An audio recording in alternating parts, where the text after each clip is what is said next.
Welcome to The Explainer. So today, let's talk about a huge paradox. We live on a planet that's literally covered in water, so why on earth are we facing a global water crisis? Yeah, it's a great question, right? I mean, we call it the blue planet for a reason. But the answer? Well, it's a little more complicated than you might think. It really makes you rethink that whole blue planet image. Okay, so let's start with the big one. That number you see, 97.5%. That's how much of Earth's water is salt water, ocean water. Now, sure, we can desalinate it, but that's super expensive and takes a ton of energy. For most of the world, that's just not an option. So practically speaking, almost all of that water is completely off limits for us. So, do the math. That leaves us with just this tiny, tiny sliver, 2.5%, as fresh water. And believe it or not, the story gets even crazier. Because even that small amount isn't all available for us to just go and use.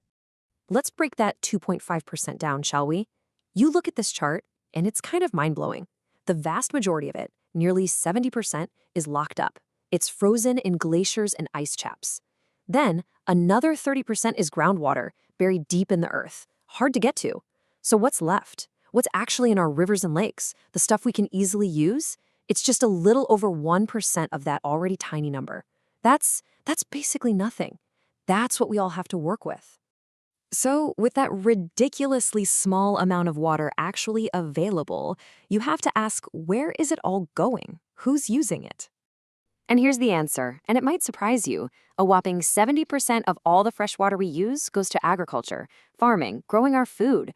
All that stuff we do at home, showering, washing dishes, drinking, that's only about 10%. It's not even close. The food on your plate, that's where the water's going. Okay, so we know where the water's being used. But why are some parts of the world facing a crisis while others seem to have plenty? Let's dig into the causes of this water insecurity. It really boils down to two main things. You've got natural factors, the hand you're dealt by Mother Nature, like climate and geology. And then you've got us, the human factors. So on the natural side of things, it makes sense, right? If you live in a really hot, dry place, a lot of water is just going to evaporate. Or maybe the ground is super sandy, so when it does rain, the water just disappears deep underground where you can't get to it. Some places just start off at a natural disadvantage. But here's the thing. Human activity is what really turns the dial up to 11. It turns a challenge into a full-blown crisis. We're kind of hitting it from both sides. On one hand, we're polluting the clean water we do have with waste and chemicals. And on the other hand, we're just sucking water out of the ground and rivers way, way faster than nature can put it back. And this isn't some abstract idea. This quote really hits home. Take the Citarum River in Indonesia. The pollution from homes and factories has gotten so bad that it's basically unusable. It's one of the most polluted rivers in the world, and a water source for millions of people has just been erased. So yeah, it's not just about making the water dirty, it's about using it all up. Think of it like this. You've got one glass of water, but everyone has a straw in it. You've got farmers, big cities, tourist resorts, everyone's drinking from the same glass. And in a lot of places, we're about to hit the bottom.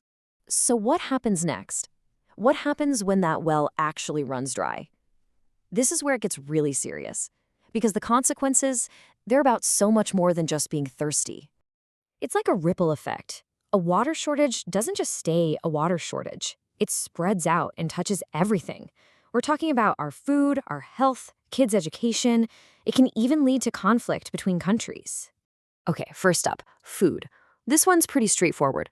No water for farms means crops fail. When crops fail, there's less food, which can cause massive economic problems for farmers and, in the worst-case scenario, lead to famine. But let's zoom in on the human cost. In so many places, especially in parts of Africa and Asia, who's responsible for getting the family's water? It's almost always women and girls, and that means walking for hours every single day to find water and carry it back. And this is a huge, often overlooked cost. Every single hour they spend walking for water is an hour they're not in school. It's a choice between water for today or an education for tomorrow. That daily task becomes this massive barrier, trapping girls in a cycle of poverty.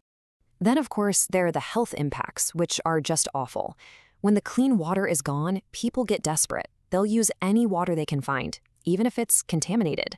And that's how you get terrible diseases like schistosomiasis.